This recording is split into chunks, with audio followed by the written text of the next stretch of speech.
E dunque è partita questa seconda serie, a breve avremo la numero 1.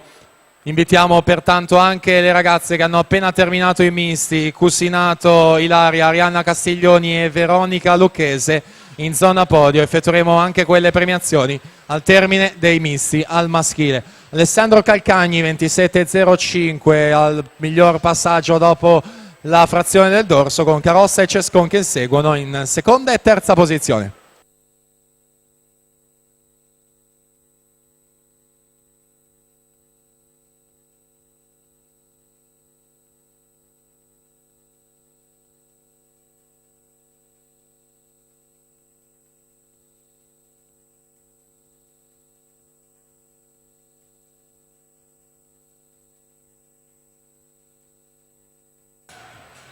Giovanni Carossa 60 e 14 per vincere questa